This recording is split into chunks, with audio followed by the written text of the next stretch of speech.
ده كلام الأستاذ أحمد راغب اللي بنته في نفس المدرسة اللي تم الاعتداء فيها على الطفل ياسين. الأستاذ أحمد راغب نشر الفيديو ده وبيقول إن بناتي الاتنين طالبات في المدرسة، ولذلك أعتبر نفسي شاهد عيان على هذه المدرسة، وهتكلم عن نقاط محددة.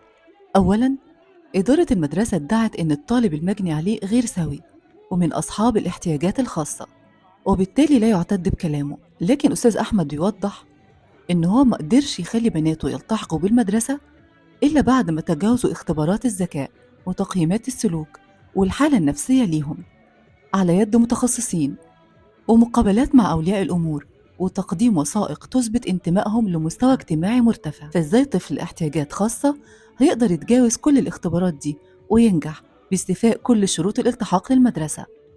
أستاذ أحمد بيكمل كلامه وبيقول إن الحادثة أثيرت من حوالي سنة، وفي البداية النيابة حفظت التحقيق، وده لعدم كفاية الأدلة. وبيقول إن المدرسة بدل ما تعمل كده سعت لإنهاء الكلام خالص عن الموضوع ده، وواضح إن كان في تعليمات واضحة من الإدارة لكل العاملين في المدرسة بعدم التحدث نهائياً حوالين القضية دي، وإنهم كانوا بيتهربوا من الإجابة على أي سؤال حوالين وقوع الحادثة. وده أنا شاهدته أنا وزوجتي وكمان كل أولياء الأمور. وبيكمل كلامه بيقول إذا كانت إدارة المدرسة واثقة بعدم صحة الواقعة، فليه بتتصرف بالطريقة دي اللي بتنم عن ضعف موقفها حتى مع حفظ النيابة للقضية؟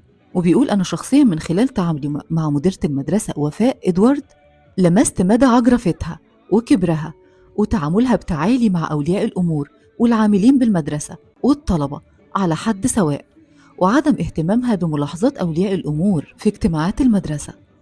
لذلك أنا مستبعدش أبداً على الإنسانة دي فعل أي شيء. وأخيراً رداً على من يحاول إدخال بعد طائفي للقضية، فأنا بالطبع بدأت فوراً إجراءات نقل بناتي من المدرسة، واخترت مدرسة الراهبات لنقلهم رغم الفارق الكبير في المستوى بين مدرسة الكرمة والراهبات ووجود مدارس تانية في نفس مستوى مدرسة الكرمة. ولكن اللي حصل جعلني لا أأمن بناتي إلا في مدرسة يكون كل القائمين عليها راهبات.